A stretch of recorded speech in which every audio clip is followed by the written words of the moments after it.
우리 에스겔 이 선지자는 참으로 이 어려운 시대에 이 부름을 받은 선지자입니다. 이 바벨론이 이스라엘을 침공하는데 역사적으로 보면 1차, 2차, 3차 침공합니다. 이 3차 침공 때에 예루살렘 성전이 완전히 회파되어지고 이 마지막 시드기야 왕까지 끌려오고 나라가 완전히 망해버립니다. 자, 그런데 이 에스겔은 언제 포로로 잡혀왔느냐면 2차 침공 때에 2차 침공 때에 잡혀왔는데 그때 나이가 몇 살이냐면 25.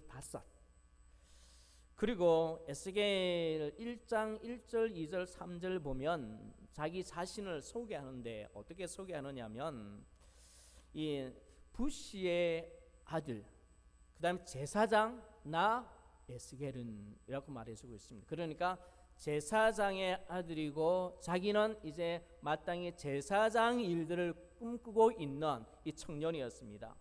자, 이제 제사장으로서 역할을 기본적으로 배우기 시작하는 때가 몇 살이냐면 25.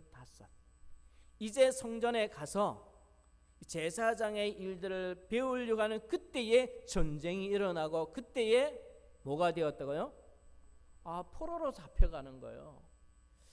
자, 이 젊은 청년의 마음 속에 나는 이제 25살 되면 배우고 30세가 되면 이 제사장 임직식을 하고 이제 하나님의 일을 해야지라는 꿈을 어릴 때부터 가지고 있었는데 포로로 잡혀와 버렸어요. 자, 바벨론에 왔는데 바벨론에 성전이 있어요, 없어요? 성전이 없어요. 그러면 제사장의 직분이 어떻습니까? 없어요. 자기 자신의 존재, 정체감을 찾을 데가 없어요. 나는 이곳에서 무슨 목적으로, 무엇 때문에 살아야 되는지, 그냥 바벨론이 시키는 이 구경 농장에 가서 뜨거운 여름볕에 그냥 일만 하다가 죽어야 되나?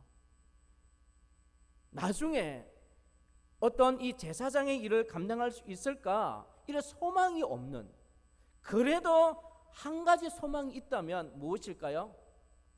언젠가 어떻게요? 돌아가리라. 언젠가 돌아가서 예루살렘 성전에서 무엇하리라? 제사장의 직분을 감당하리라. 이것이 에스겔의 유일한 소망이었습니다. 자, 하나님께서요 이런 소망을 가지고 때로는 절망 가운데 있는 에스겔에게 찾아오셔서 환상을 보여주시는데 이 1장에 나옵니다. 에스겔서에 보면 많은 환상들이 나오고 있어요. 하나님께서 에스겔에게 환상을 보여주시면서 좀 위로하십니다. 자, 그런데요 이제 시간이 얼마나 지나가고 있습니까? 이제 5년이 또 지나가고 있습니다. 5년이 지나가고 있으니 이제 나이가 몇 살입니까? 30세. 자, 30살 되는 날 이 에스겔이 그발 강가에 가는 겁니다. 왜 갈까요? 여러분 시편 137편에 보면요 이 포로 생활하는 이 바벨론에 있는 이스라엘 백성들의 안타까운 것을 노래하고 있어요. 자, 이 바벨론의 이 사람들이 자기를 얼마나 무시하는지, 낮에는 그렇게 뜨거운 농장에서 일을 시켜놓고 밤에는 자기들이 파티를 하면서 불러와서 야, 너희들 노래를 잘하잖아, 악기를 가져와 봐라, 그리고 풍악을 울려라 하는 거죠. 안 할 수는 없고 참 눈물로 그렇게 하고 있습니다. 그리고 나서 마치고 이제 마음이 얼마나 무너집니까? 하나님의 성전에서 찬양을 해야 되는데 찬양을 하지 못하고 이방인들이 술 파티하는 그곳에서 찬양을 해야 된다니, 노래를 해야 된다니, 이런 슬픈 민족과 자기 자존심과 형편을 바라보면서 이스라엘 백성들이 할 수 있었던 유일한 한 가지는 뭐냐 하면 가까이 있던 그발 강가에 가서 그 밤에 아무도 모르는 곳에서 그냥 어떻습니까? 우는 것밖에 할 수 없었어요. 그냥 가서 우는 거예요. 뭐 방법이 없어요. 그런 노래가 시편 137편에 있습니다. 자, 에스겔도 이제 5년이 지나고 나이가 몇 살? 30세 되는 날 그발 강가에 갔습니다. 이스라엘에 있었더라면 이 30세 때 뭐가 됩니까? 제사장으로 정식으로 위임받아서 성전에서 본격적으로 일을 할 때입니다. 그런데 30살 되었는데 자기는 이 이방 땅에 와서 성전이 없는 그곳에서 아무것도 할 수 없는, 그래서 그발 강가에 나와서 밤에 울 수밖에 없는 이때에 하나님께서 이제 찾아오셔서 이제 다시 이 에스겔에게 이 소망을 주시는 본문이 오늘 본문인데요. 이 본문이 있기 전에 또 몇 년이 지나가느냐면 또 5년이 지나갑니다. 5년이 지나가는데 그럼 몇 년이 지났습니까? 자, 10년이 지났어요. 자, 10년이 지났는데 어떤 소식이 들려오느냐? 소망의 소식이 아니라 정말 힘든 소식이 들려옵니다.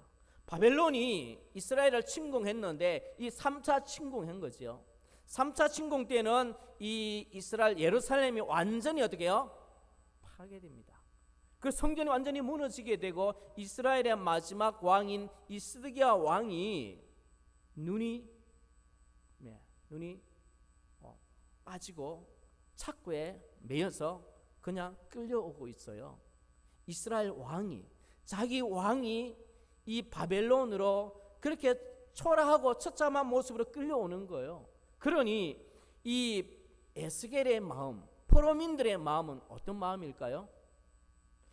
이 포로민들이 그렇게 수모를 당하면서 극한 노동 속에서 참을 수 있었던 한 가지 유일한 희망이라면 무엇입니까? 언젠가는 돌아가리라. 돌아가서 하나님의 성전에서 뭐하리라? 예배하리라. 에스겔도 언젠가는 돌아가서 거기서 제사장의 직분을 정말 감당하고 싶었는데 성전이 완전히 무너졌습니다. 나라가 완전히 망했어요. 왕이 그렇게 처참한 모습으로 끌려오고 있습니다. 이제는 무엇입니까? 마지막 남은 한 희망, 소망까지도 끝난 거예요. 끝난 거. 자, 이런 상황 속에서 에스겔이 어쩌면 절망 가운데 있을 때에 하나님께서 다시 찾아오셨어. 에스겔에게 소망을 주시는 본문이 뭐라고요? 오늘 이 본문입니다. 자, 여러분, 정말 이 에스겔의 마음속에는요 정말 힘들었습니다. 자기 인생에서 내가 왜 살아야 되는지, 무엇을 보고 살아야 되는지, 누구를 의지해야 되는지, 내가 삶의 이유가 무엇인지 정말 절망 가운데 있을 때에 하나님께서 찾아오셔서 위로하시는 것, 어떻게 위로하시는지, 하나님 마음이 어떤 마음인지 오늘 이 본문을 통해서 알았으면 좋겠습니다. 자, 하나님께서 에스겔에게 나타나서 한 골짜기로 데리고 갑니다. 데려가는데 그 골짜기를 가보니 무엇이 가득합니까? 이 마른 뼈들만 가득한 거예요. 이게 뭐야? 하나님께서 다짜고짜 물으십니다. 에스겔에게, 에스겔아, 이 뼈들이 살 수 있을 것 같니? 라고 말하니까 에스겔이 속으로는요, 하나님, 이 뼈들이 어떻게 삽니까? 지금 죽은 지 며칠 지난 것도 아니고 완전히 뼈밖에 없는데. 그런데 에스겔은 하나님 앞에서 안 됩니다 라는 소리는 못하고 어떻게 대답하고 있습니까? 네, 하나님만이 아십니다. 하나님만이 아십니다. 이 말은 에스겔의 마음속에 어떻게 된다 안 된다? 안 된다라는 말이에요. 자, 그런데 하나님께서는 어떻게 말씀하고 있습니까? 내가 이 뼈들을 살리겠다라는 겁니다. 내가 이 뼈들을 살릴 테니까 너는 내가 말하는 대로만 어떻게 말해라. 4절에 보면 대언하라 라고 이야기하고 6절에도 대언하라, 뭐 이렇게 7절입니까? 대언하라라는 겁니다. 너는 내가 살릴 테니까 너는 내가 말하는 대로만 어떻게 해요? 전해라. 이 뼈들에게 어떻게 해요? 말해라는 겁니다. 자, 그러면서 하나님께서 이 에스겔을 이 뼈들이 많은 이 골짜기로 데려간 이유가 있습니다. 이 뼈들이 누구를 상징할까요? 하나님께서 이 뼈들을 누구를 상징하는지 하나님께서 말씀해 주고 있습니다. 여러분 11절 보시길 바랍니다. 또 내게 이르시되 인자 이 뼈들은 누구라? 이스라엘 온 족속이라. 자, 이스라엘 온 족속이 지금 이 마른 뼈들과 같다는 겁니다. 다시 말하면 살았으나 죽은 자들 같은 삶이라는 것입니다. 이 에스겔이 어떻습니까? 포로로 잡혀올 때 한번 꿈이 꺾였습니다. 또 어떻습니까? 언젠가는 기다렸는데 또 꿈이 어떻게 해요? 완전히 꺾여버렸어요. 성전이 무너지고 나라가 망하고 마지막 왕이 비참하게 끌려오는 모습을 보고, 야, 이제는 진짜 끝났구나. 나 뭐 때문에 살아가지? 이렇게 해서 절망하고 있는 이 에스겔의 마음이나 에스겔과 똑같이 포로생활하는 사람들에게 여기서 살 이유를 찾지 못하는, 살아서나 죽은 자들과 같은, 자, 그 모습을 또 여러분 13절 14절 보니까요, 무덤 속에 사는 자들이라고 해서, 무덤 속에 있는 자들. 자, 그런 자들, 그 이스라엘 백성들의 어떻게 해요? 마음이 무너지고, 생각이 무너지고, 나라가 무너지고, 가정이 무너지고, 땅을 다 빼앗기고, 자녀들과 헤어지고, 남은 게 아무것도 없는 거예요. 붙들 수 있는 게 없어요. 그런 상황 속에 있는 자들이 지금 누구다? 이스라엘 백성들. 그리고 누구다? 에스겔. 하나님께서 찾아오셔서 이런 자들을 어떻게 하겠다? 살리겠다는 겁니다. 살리겠다. 자, 그러면요, 이스라엘 백성들과 함께 이 에스겔이 마음이 왜 이렇게 무너졌을까요? 왜 이렇게 절망 가운데 있을까요? 여러분, 사람들이 있잖아요, 이 절망 속에 무너져 버리면 선택할 길은 하나밖에 없습니다. 살 이유를 찾지 못한다면 무엇을 선택합니까? 네, 죽음을 선택하지요. 자, 여러분, 어려운 일을 만난 사람들이 취한 행동입니다. 첫 번째, 자기 자신을 돌아봅니다. 힘든 일이 다가왔는데 자기 자신을 돌아보니까 이 일을 해결할 수 있는 능력이 자기에게 있다 없다? 아무리 따져봐도, 아무리 생각해도, 아무리 고민을 해도, 지혜를 짜내도 내가 지금 당한 이 어려움에 대해서, 나에게 다가온 이 무거운 짐에 대해서 문제를 해결할 능력이 나에게 있다 없다? 없다. 그러면 어떻게 해요? 1차적으로 절망을 합니다. 절망을 해요. 두 번째, 자, 나에게 힘이 없어요. 그러면 눈을 들어서 주변을 살핍니다. 이런 어려움에 내가 도움을 구할 사람, 나에게 도와줄 사람 있는가 찾습니다. 첫 번째 어떻게 해요? 부모를 찾을 수 있겠죠. 자녀를 찾을 수 있겠지요. 친지를 찾을 수 있겠지요. 또 나와 가까이 지냈던 친구들, 이웃들을 찾을 수 있겠죠. 한 사람 한 사람씩 딱 생각해 보니까 그 많은 사람들 중에 나를 도와줄 사람 있다 없다? 없을 때, 나도 감당하기 힘들고 내 주변에 있는 사람들도 아무리 생각해도 나를 도와줄 사람 있다 없다? 없어요. 그러면 2차적으로 또 절망합니다. 이제 선택할 것이 무엇입니까? 차라리 이렇게 무거운 짐을 지고 사느니 어떻게 하자? 그냥 끝내자. 이게 세상 사람들입니다. 자, 그리스도인들도 마찬가지입니다. 그리스도인들은요, 첫 번째, 자기 자신에 돌아봅니다. 힘이 있다 없다? 없습니다. 어떡하지? 그 다음에 누구를 본다고요? 주변을 돌아봅니다. 이 문제를 부탁해서 도와줄 사람 보니까 아무도 없어요. 절망합니다. 그리스도인들에게는 세 번째 단계가 있어요. 누굴까요? 하나님. 하나님을 생각합니다. 하나님을 생각하는데 문제는요, 하나님을 생각하는데 하나님께서도 이 문제를, 내가 짊어지고 있는 내 앞에 있는 이 문제를 해결해 줄 것 같지가 않는 거예요. 내가 평소에 하나님을 찬양하고 하나님 앞에서 하나님은 전능하신 분이십니다, 나의 도움이십니다, 나의 피난처이십니다 라고 고백하고 노래하며 예배했는데, 이 무거운 짐 앞에서 하나님을 생각하니 하나님도 나를 도우신다 못 도우신다? 여기에서 하나님도 이 사정에서 나를 외면하시는구나, 도와주지 못하시는구나, 그런 절망이 오면 어떨까요? 이런 절망에 빠져 있는 사람들이 많이 있습니다. 오늘 본문은요, 이 3차까지 무너진 이 상황을 마른 뼈와 같이 이야기하고 있습니다. 하나님도 할 수 있다 없다? 없다. 이제 끝이다. 예루살렘 성도 무너졌는데, 나라도 망해버렸는데, 왕도 저 지경이 되어버렸는데, 우리는 고향 땅이 아닌 이곳에서 포로 생활하고 있는데 이제 어떻게 해요? 끝. 하나님도 이 상황을 어떻게 할 수 있다 없다? 없다. 그래서요, 오늘 하나님께서 이 마른 뼈들을 이 에스겔에게 주신 목적은 뭐냐면 이 마른 뼈들을 통해서 우리 안에 하나님의 역사를 믿지 않는 존재들에 대한 자기 포기의 모습입니다. 누구의 역사를 믿지 못하는? 하나님의 역사를 믿지 못하는 이 성도들, 믿는 자들의 모습을 하나님께서 무엇으로 보여주셨다? 마른 뼈와 같은 모습으로 보여주셨다. 그런데요, 이렇게 나를 믿지 못하는 이 이스라엘 백성들은 내가 어떻게 해요? 살리겠다는 거예요. 회복시키겠다는 거예요.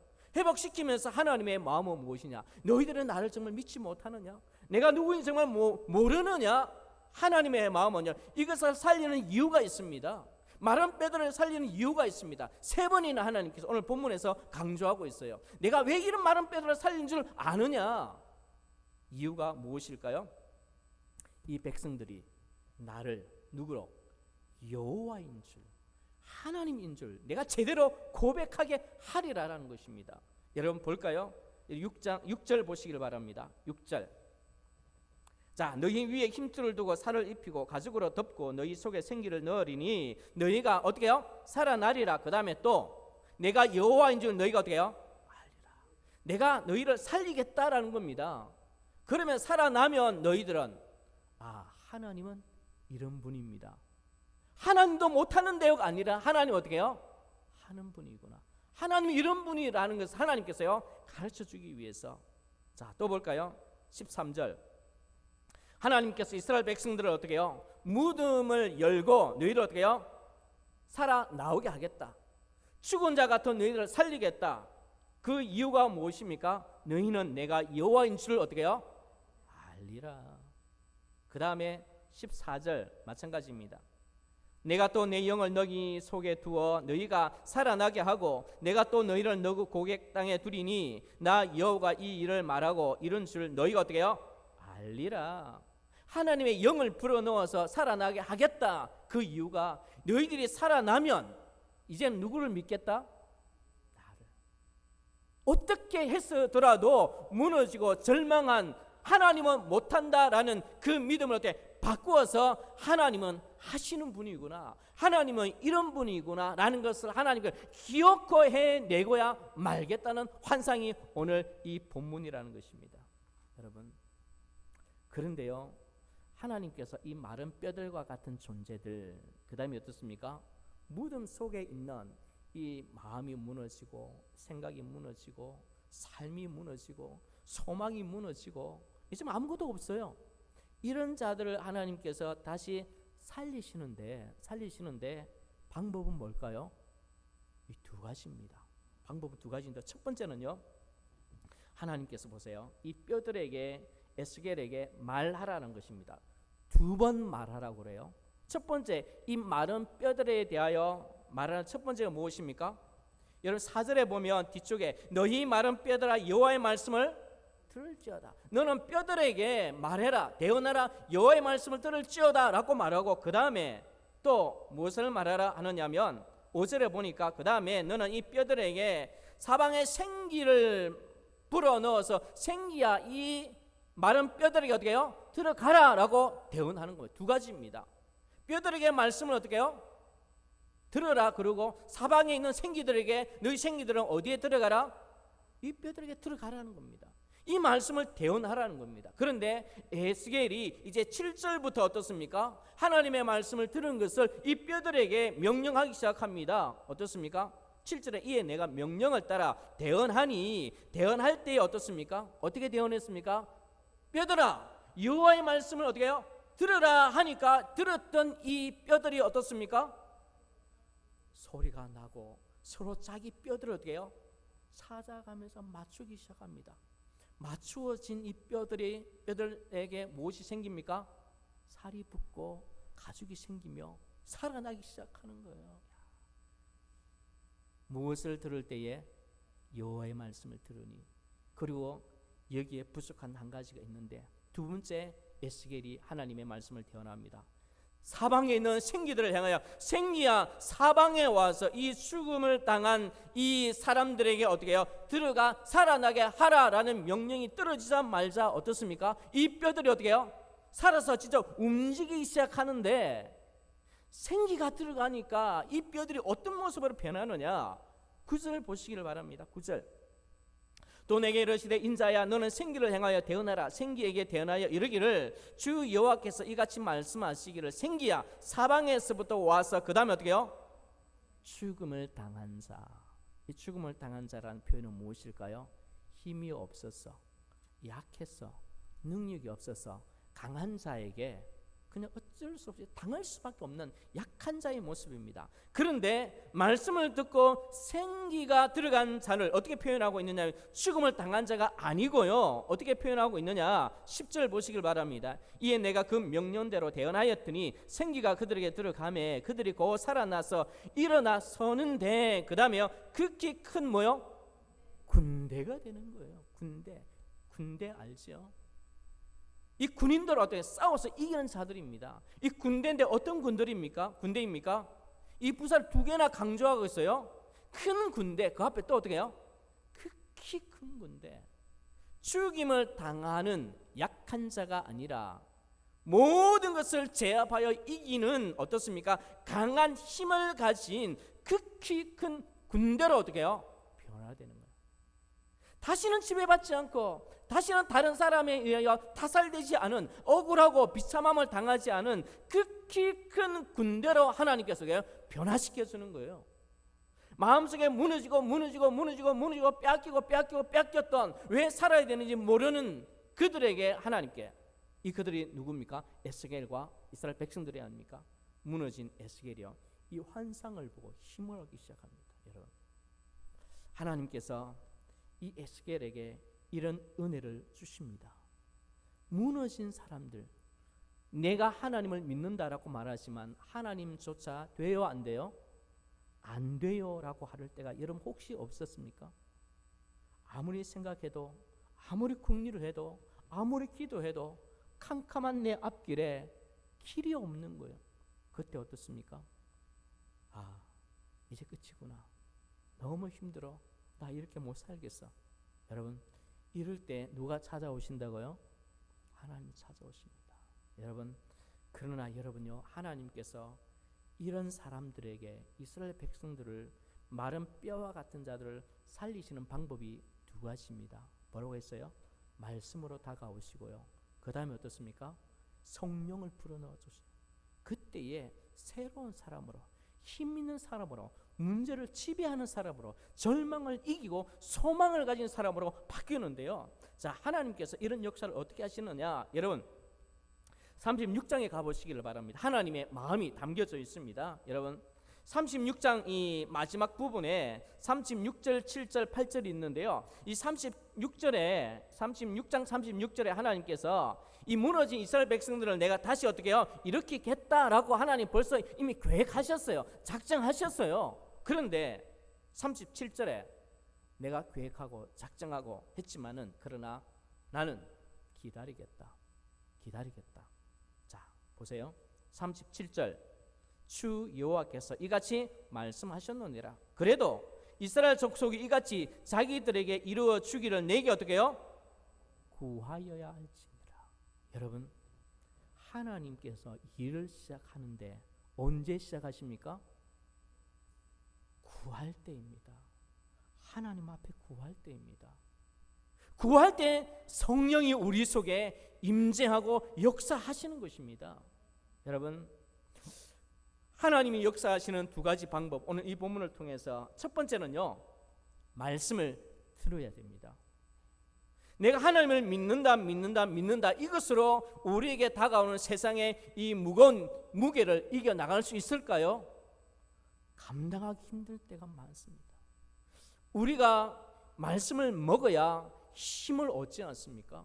여러분들이 하루 굶고 이틀 굶고 3일 굶으면 우리가 힘을 못 쓰듯이 하나님의 말씀을 듣지 않으면 내게 믿음이 있다 믿는다 하지만은 내 믿음이 어떻게 해요? 내려가고 힘이 없는 상태에서 이 공중의 권세 잡은 자들, 이 사단의 영적인 이 세력 앞에서 어떻게 이겨낼 수가 있겠습니까?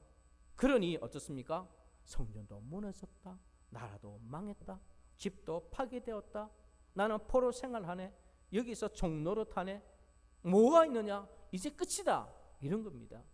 그런데요, 하나님의 말씀이 임하니, 에스겔에게 하나님의 말씀을 임하니, 하나님의 말씀을 들으니 에스겔이 힘을 내고 외치지 않습니까? 외치니 이 백성들이 어떻게 일어나는 거지요. 자, 에스겔은 있잖아요. 개인적 입장에 볼 때 나는 이제 제사장으로서 역할이 끝이다. 왜? 포로로 잡혀왔잖아요. 여기 성전도 없잖아요. 제사장, 누가 나보고 제사장 인정해줄 사람도 없어요. 그 할 일도 없고 나 이제 끝이다라고 하는 이 이방 땅에서 하나님의 말씀이 임하니까 이 마른 뼈들과 같은 소망이 전혀 없는 포로 생활하는 이스라엘 백성들을 향하여 무엇을 전합니까?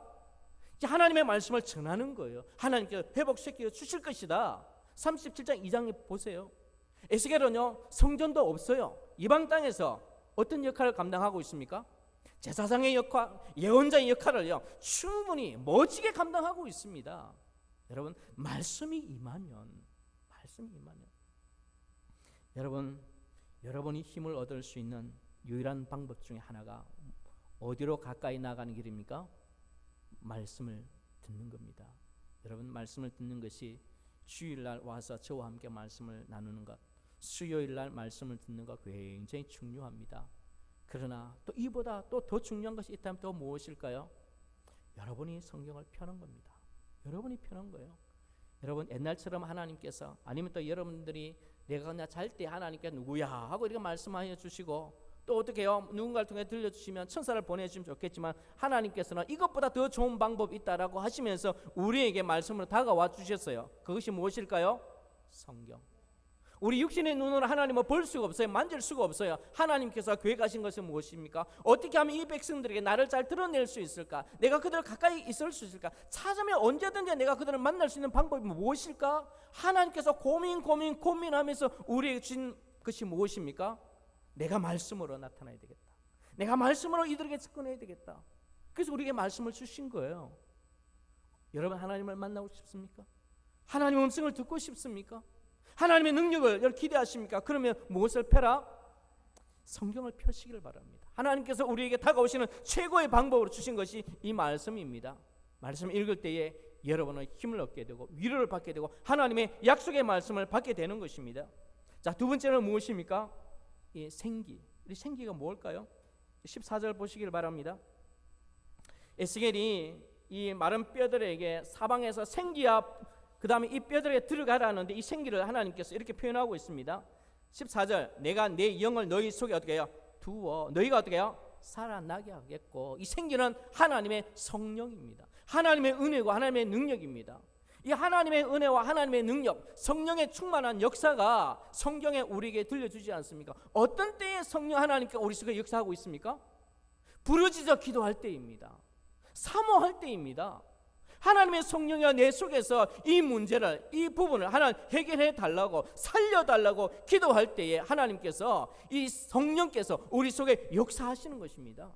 말씀이 우리 안에 들어가고 이 말씀의 약속을 붙들고 하나님 이 말씀을 이루어 달라고 기도할 때 우리 속에 이 성령 하나님께서 이 약속의 말씀을 능히 이루고도 남는 분임을 믿으시기를 바랍니다. 여러분, 그래서 그리스도인들에게 말씀과 기도 생활, 말씀을 빼고 기도 생활을 뺀 그리스도인들에게는요, 마른 뼈와 같습니다. 아무 힘이 없어요. 아무 힘이 없어요. 여러분, 오늘 우리에게 들려주시는 하나님의 말씀을 기억하시길 바랍니다. 모든 것이 무너졌다라고 생각하는 에스겔에게 하나님 찾아오십니다. 내 꿈이 무너졌어요. 내 희망이 없어요. 내 이방 땅 여기서 내가 무엇을 하며 살아가야 됩니까? 하고 이 그발 강가에서 하염없이 그냥 울며 시간을 보내는 그때에 하나님께서 찾아오셔서 하나님이 어떤 마음을 가지고 있는지, 하나님께서 이 백성들을 향한 어떤 계획이 있는지 환상을 통하여 보여주시고 너는 나의 일을 감당하라, 대언하라 했을 때에 에스겔은 다시 소망을 가집니다. 그리고 무너진 이스라엘 백성들 속에 무엇을 심었습니까? 소망을 심었습니다. 말씀을 들으라, 약속을 붙들자, 하나님께서 우리와 함께 하신다, 장래가 있다, 소망이 있다, 회복할 것이다, 돌아갈 것이다, 큰 민족을 이룰 것이다. 여러분, 이 소망의 말씀을 던지기 시작하는 거예요. 조금 전까지만 해도 어땠습니까? 이제 끝이다, 끝이 아니다, 끝이다. 여러분, 에스겔이 만난 이 하나님의 음성을 여러분도 들으시고 말씀을 통하여 들으시고 기도를 통해서 힘을 얻는 여러분들 되시기를 바랍니다.